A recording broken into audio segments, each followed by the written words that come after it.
You won't believe what happened to my parents during a camping trip in the 80s. They heard footsteps, whispers outside their tent, and then someone dragged a knife across the fabric, saying, "I'm going to kill you." And get this, when I started babysitting, the kids were different. They laughed while hiding broken glass in my sandwich. They actually wanted me to eat it. That creepy grin still haunts me. Oh, and this one's crazy. My friends and I went to a vacation house, but when we got there, the door was already open. Inside, a stranger, hiding, and in the basement, 2 mutilated bodies. These are the kinds of things you can't forget, no matter how hard you try. Want to know what happened next? In the late 1980s, when my parents were in their mid-20s, they decided to go camping in cool California. By the time they arrived at the campsite, it was already late. My mom sat on a log while my dad unpacked the truck. As she rested, she began hearing faint footsteps around the campsite. Quietly, she alerted my dad, who decided not to take any chances. They packed up quickly and drove 3 miles down the road with the headlights off to avoid being followed. Once they felt safe, they set up camp again, unwound with a few drinks, and listened to a boxing match on the radio. Eventually, they went to bed, while my dad quickly fell asleep. My mom lingered in that half-awake state when you're not quite asleep, but not fully alert either. Suddenly, she snapped awake to the sound of footsteps near the tent. She froze, trying to listen and wake my dad, but he was too far gone to stir.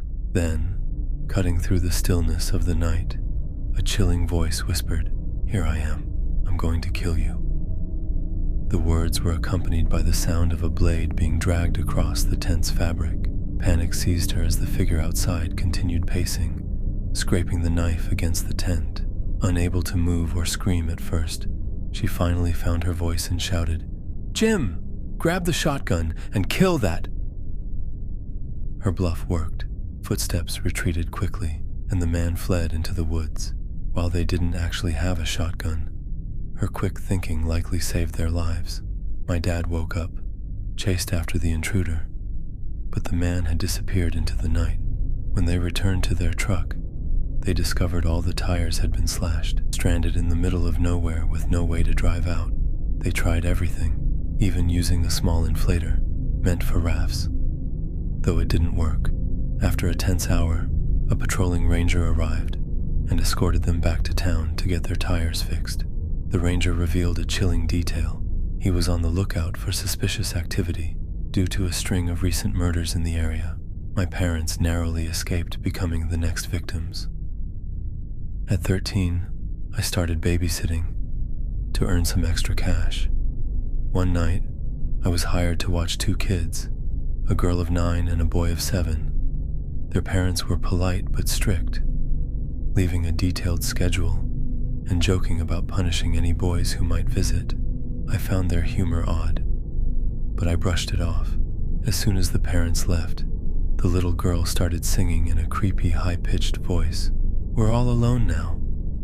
And the boy chimed in with, "Let's play rape." Shocked, I changed the subject and tried to move on.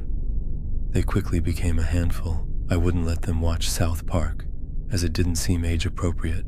When I refused, the girl said they'd just play PlayStation instead. I insisted they could choose another show while I prepared sandwiches for dinner. Midway through, I heard a loud crash. She'd broken a glass. Frustrated but trying to stay calm, I cleaned it up and returned to making their food. When I brought the sandwiches and soda to the table, the kids just sat there, staring at me. "What are you waiting for?" "For you to take a bite," the girl replied with a sinister grin. A chill ran down my spine. Something felt wrong, so I lifted the top piece of bread. Hidden inside was broken glass, shards from the glass I'd just thrown away. Horrified, I confronted them, but they just laughed, a low, unnatural sound. It wasn't the laughter of mischievous kids, it was menacing. I called my older sister, who came to stay with me until the parents returned. I never babysat for them again. Even now, the memory of their eerie laughter and the calculated cruelty of their prank sends shivers down my spine. In August 2013, my friends and I, all in our early 20s, decided to spend a weekend at Johnny's rural vacation home in New Hampshire. We left Massachusetts late, and by the time we reached the property, it was nearly dark.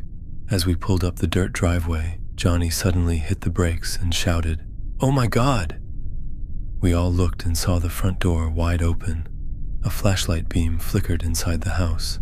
"Let's get out of here," I urged, but Johnny had other plans.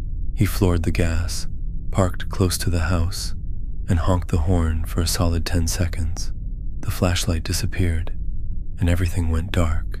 Determined, Johnny grabbed his flashlight and stormed inside, yelling for whoever was there to show themselves.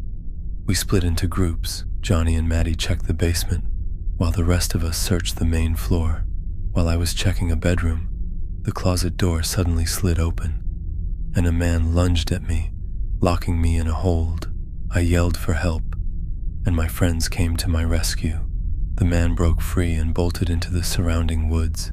We regrouped in the basement, only to find a horrifying scene. 2 mutilated bodies lying in pools of blood. The stench was overwhelming, and the sight was something out of a nightmare. We fled the house and called the authorities.